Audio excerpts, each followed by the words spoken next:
ओम बृहस्पते नमः। देवगुरु बृहस्पति को बुद्धि और शिक्षा का कारक माना जाता है।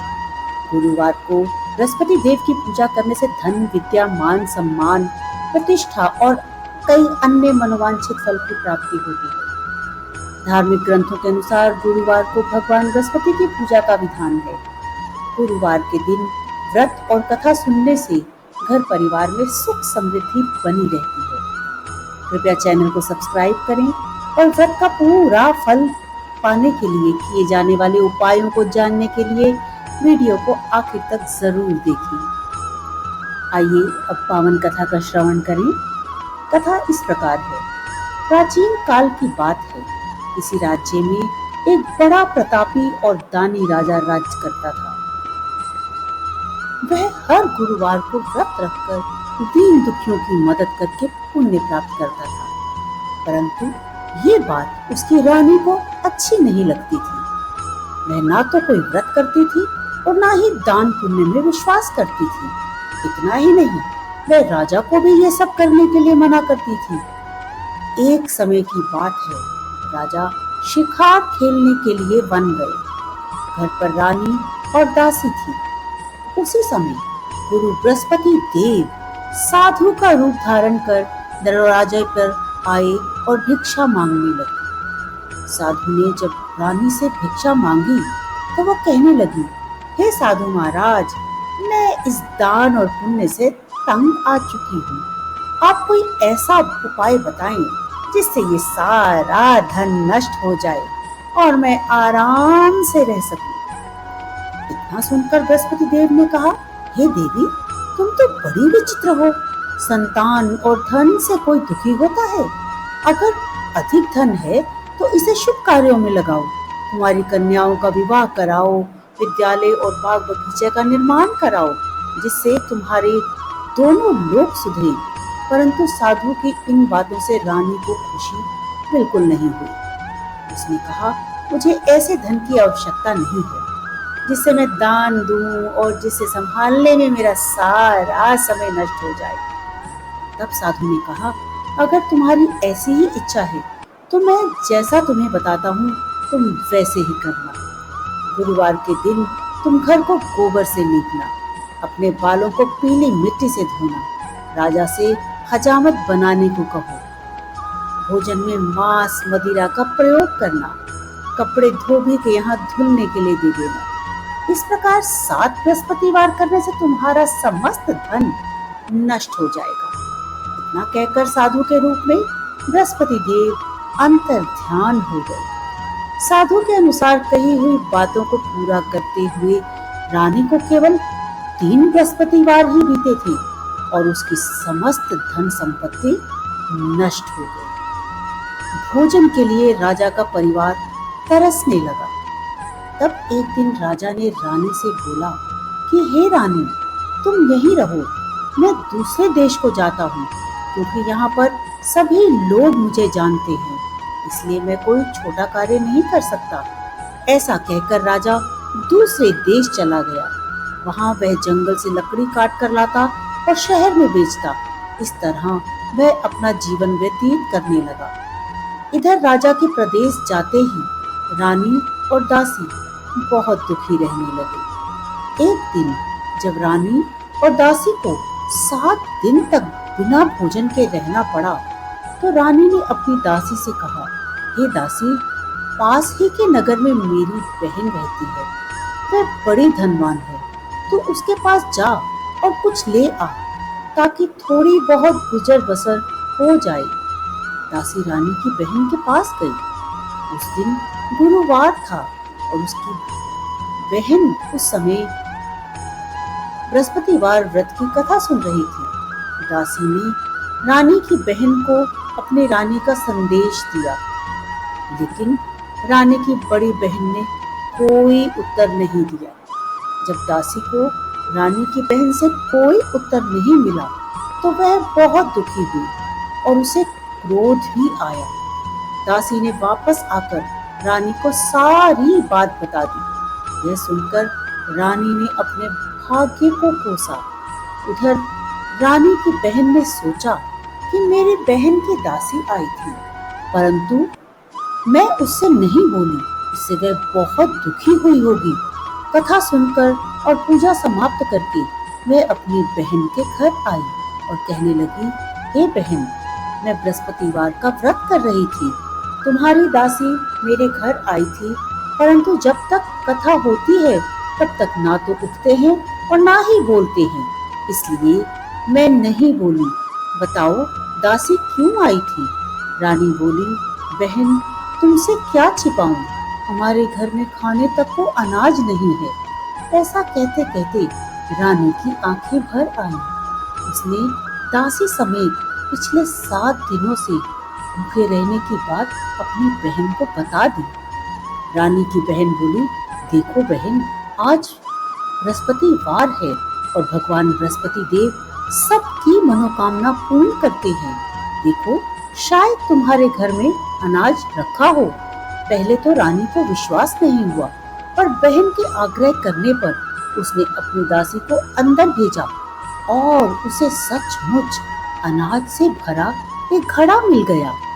ये देखकर दासी को बड़ी हैरानी हुई। दासी रानी से कहने लगी, हे रानी, जब हमको भोजन नहीं मिलता तो हम व्रत ही तो करते हैं, इसलिए क्यों ना इनसे व्रत और कथा की विधि पूछ ली जाए ताकि हम भी व्रत कर सकें।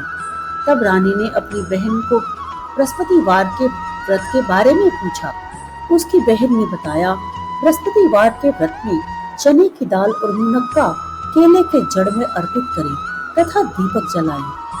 व्रत कथा सुने और पीला भोजन ही करें, इससे बृहस्पति देव और भगवान विष्णु प्रसन्न होते हैं। व्रत और पूजा की विधि बताकर रानी की बहन अपने घर को लौट गई। 7 दिन के बाद जब गुरुवार आया तो रानी और दासी ने व्रत रखा।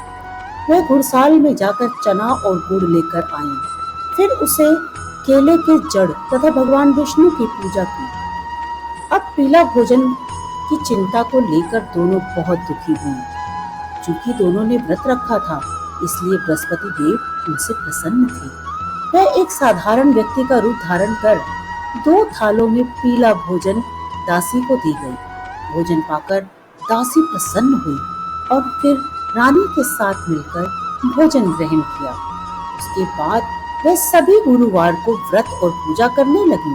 बृहस्पति देव की कृपा से उनके पास फिर से धन संपत्ति आ गई, परंतु रानी फिर से पहले की ही तरह आलस्य करने लगी।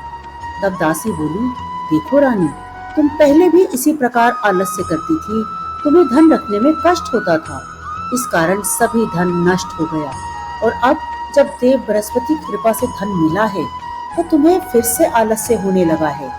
रानी को समझाते हुए दासी बोली कि बड़ी मुसीबतों के बाद हमने ये धन पाया है, इसलिए हमें दान पुण्य करना चाहिए, भूखों को भोजन कराना चाहिए और धन को शुभ कार्यों में खर्च करना चाहिए। इससे तुम्हारे कुल का यश बढ़ेगा, स्वर्ग की प्राप्ति होगी और पितृ प्रसन्न होंगे। दासी की बात मानकर रानी अपना धन शुभ कार्यों में खर्च करने लगी। इससे नगर में उसका यश बढ़ने लगा। बृहस्पतिवार की कथा के बाद श्रद्धा के साथ आरती की जानी चाहिए। इसके बाद प्रसाद बांटकर उसे ग्रहण करना चाहिए। तो बोलो बृहस्पति भगवान की जय। आइए बृहस्पति देव की आरती करें और उसके बाद हम जानेंगे कि व्रत के दिन क्या नहीं करना चाहिए और क्या करने से व्रत का पूरा लाभ प्राप्त होगा। ओम जय बृहस्पति देवा, स्वामी जय बृहस्पति देवा, छिन छिन भोग लगाऊं कदली फल मेवा। ओम जय बृहस्पति देवा, तुम पूर्ण परमात्मा, तुम अंतर्यामी, जगत पिता जगदीश्वर, करुणानिधि स्वामी। जय बृहस्पति देवा, देवताओं के आप गुरु है, देव गुरु स्वामी। मैं हूँ आपकी सेवक, मूरख खल कामी, मुंजे बृहस्पति देवा। चरणामृत अति निर्मल, सब पातक हरता। सकल मनोरथ दायक, कृपा करो भरता। ओम जय बृहस्पति देवा। तन मन धन अर्पण कर, जो जन शरण पड़े। प्रभु स्वयं प्रगट होकर, आकर द्वार खड़े। ओम जय बृहस्पति देवा। सकल मनोरथ दायक, भक्तन हितकारी। पाप दोष दुख हरता, भव बंधन हारी। ओम जय बृहस्पति देवा। जो कोई ये आरती प्रेम सहित गावे, ज्येष्ठानंद आनंदन कंद सनिश्चय फल पावे। ओम जय बृहस्पति देवा। जय बृहस्पति देवा। स्वामी जय बृहस्पति देवा। बोलो देव गुरु बृहस्पति देव जी की जय। तो आइए जाने कि व्रत रख के बृहस्पतिवार के दिन क्या करना है और क्या नहीं करना है। गुरुवार के दिन भगवान विष्णु की पूजा से मां लक्ष्मी प्रसन्न हो जाती है, लेकिन गुरुवार के दिन कुछ विशेष नियमों का ध्यान अवश्य रखना चाहिए। अक्सर बड़े बुजुर्गों से भी सुना होगा कि गुरुवार के दिन कुछ काम नहीं करना चाहिए, क्योंकि इनसे नकारात्मक प्रभाव जीवन पर होता है और इसकी वजह से आर्थिक तंगी हो सकती है। गुरुवार के दिन नाखून या बाल नहीं काटने चाहिए। महिलाओं को बाल नहीं धोने चाहिए। कहा जाता है कि इससे संपत्ति और संपन्नता सुख में कमी आती है। पिता गुरु और साधु संत बृहस्पति का प्रतिनिधित्व करते हैं, इसलिए कभी भी इनका अपमान ना करें। खिचड़ी ना तो घर में बनाएं और ना ही खाएं। हो सके तो गुरुवार के दिन कपड़े धोने से भी बचें। गुरुवार के दिन सूर्य उदय होने से पहले शुद्ध होकर भगवान विष्णु के समक्ष गाय के शुद्ध देसी घी का दीपक जलाएं। केसर अथवा हल्दी का तिलक मस्तक पर लगाएं। पीली चीजों का दान करें।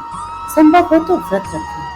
भगवान पर पीले रंग के लड्डू अर्पित करें और केले के पेड़ का पूजन करें। प्रसाद में पीले रंग के पकवान अथवा फल अर्पित करें। केले का दान भी करें। पवित्र मन से विष्णु सहस्त्रनाम का पाठ व्यक्ति के सारे संकट और बाधाओं के साथ कुंडली के सारे अशुभ योगों को भी शुभता में बदल सकता है। विष्णु सहस्त्रनाम का पाठ करने से भाग्य साथ देने लगता है और कार्यों में सफलता मिलती है। बोलो बृहस्पति देव की जय।